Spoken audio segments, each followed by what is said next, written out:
네, 앞으로 5년간 31조 원을 투입해서 미용과 성형을 제외한 모든 비급여 진료에 건강보험을 적용하기로 한 이른바 문재인 케어. 자, 병실료와 MRI를 비롯한 3,800개 비급여 항목에도 건강보험료 적용을 결정함에 따라서 건보 재정이 과연 감당할 수 있느냐, 이것이 관건입니다. 최재민 선임 기자 연결해서 이른바 문재인 케어는 어떤 거고 또 문제점은 없는지 좀 들어보겠습니다. 최재민 기자 나와 있습니까? 네, 사회부입니다. 예, 문재인 대통령이 어제 직접 건강보험 보장성 강화 대책을 발표를 했습니다. 이른바 문재인 케어다 이렇게 불리는데 내용이 너무 많아서요. 주요 내용을 좀 설명을 해주실까요? 네, 그렇습니다. 워낙 복잡하고 방대해서 일일이 다 알 수는 없고요. 간략하게 설명을 하면 현행 건강보험 보장률은 63%를 조금 넘습니다. 그러니까 치료비가 100원이라고 보면 37원은 본인이 부담한다고 이해하면 되겠습니다. 이 건보 보장률을 70% 이상으로 올리겠다는 게 정부의 생각입니다. 현재 경제협력개발기구 OECD 국가 가운데 멕시코 다음으로 우리나라가 자기 부담률이 높은데 이는 프랑스의 5배 이상, OECD 국가 평균 19.6%보다도 2배 가까이 많습니다. 네, 이번 대책 상대적으로 의료 혜택을 받지 못하는 저소득층 그리고 노인 의료 지원을 좀 확대하겠다 이런 의지가 담겨 있다고 봐야 되겠죠? 네, 대표적인 게 소득 하위 50%는 의료비 본인 부담 상한액이 현재 205만 원에서 150만 원으로 낮아지고요. 중증 질환에 한정됐던 이른바 재난적 의료비 지원도 모든 질환으로 확대됩니다. 치매 국가 책임제와 치과 치료 혜택 확대로 노인 의료 지원을 강화하고 현재 6살 미만 10% 부담이던 어린이 의료비 지원도 15살 이하 5% 부담으로 줄이는 내용도 담고 있습니다. 네, 최재민 기자. 그럼 구체적으로 치료비가 얼마나 줄게 되는 겁니까?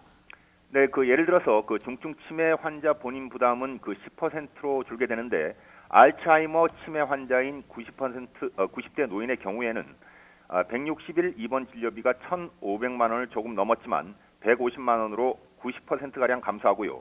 15살 이하 입원 진료 본인 부담률도 주는데 급성 폐렴에 걸린 8살 아동은 열흘 입원 진료비가 222만 원에서 41만 원으로 낮아지게 됩니다. 예, 전문가들은 어제 대책에 대해서 어떤 평가를 내놓고 있습니까?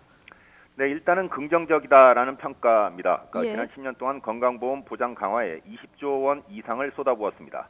그런데도 앞서서도 말씀드렸지만 보장률이 63% 안팎에 머물고 있습니다. 이런 이유는 단계적으로 급여하다가 보니까 신규 투자만큼 비급여 진료가 증가했기 때문입니다. 이게 무슨 얘기인가 하면요.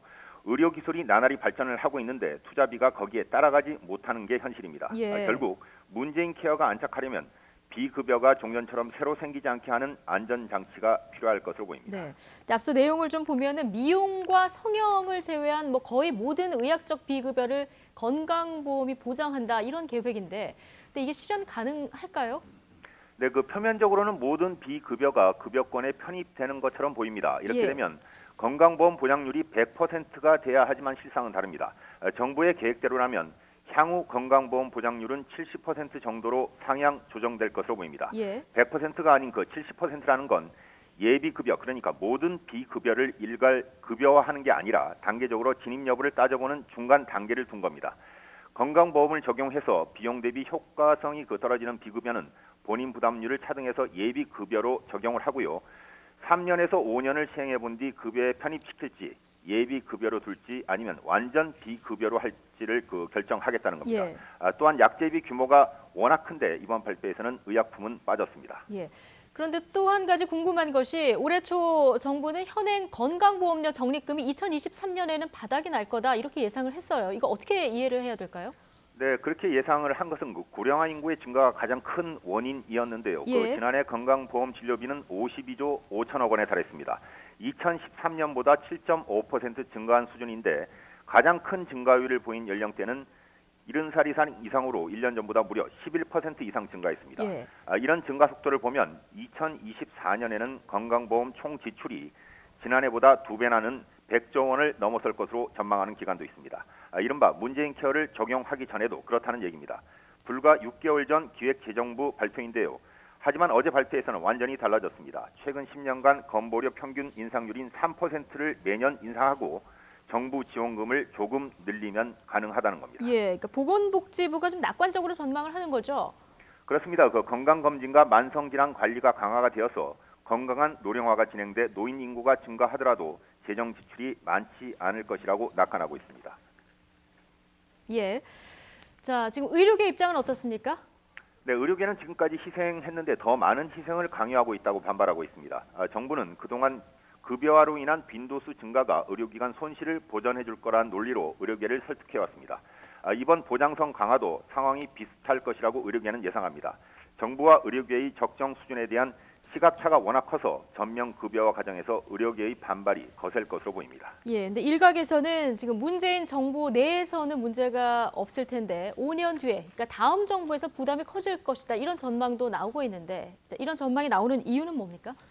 네, 그 한 전문가는 이번 정부에서는 그 건보료 21조 원 적립금으로 재정을 꾸릴 수 있지만 예. 차기 정부부터는 그 보장성 누적 효과로 건보 재정 적자에 시달릴 것이라고 예상을 하기도 합니다. 그렇군요. 결국은 뭐 재정 확보가 관건인데요. 정부 대체 뭡니까? 네, 그 지난 정부에서는 이른바 4대 중증 질환인 암과 뇌, 심혈관, 희귀병 보장을 위해 24조 원을 썼습니다. 이번 발표가 30조 원을 넘으니까 지난 정부보다도 6조 원이 더 많은데요. 결국 그 건보료 부과 체계를 손볼 수밖에 없을 것이라는 게 복지부 관계자의 설명입니다. 소득이 있거나 고소득층 가운데 무임승차를 하는 사람들에게 건보료를 새롭게 부과하고 건강보험도 효율적으로 쓰는 방안에 대한 대책도 강도 있게 추진할 것이라고 강조했습니다. 그래도 부족한 부분은 건강보험 요율 인상을 검토하고 있다고 실토했는데 이 얘기가 그 무슨 얘기인가 하면요. 가장 쉬운 직장인의 건보료를 손보겠다는 뜻으로도 풀이가 됩니다. 예. 유리지갑이라는 그 직장인들의 불만도 커질 소지가 있는 것으로 보입니다. 네, 자 여기까지 듣겠습니다. 추재민 사회부 선임 기자였습니다.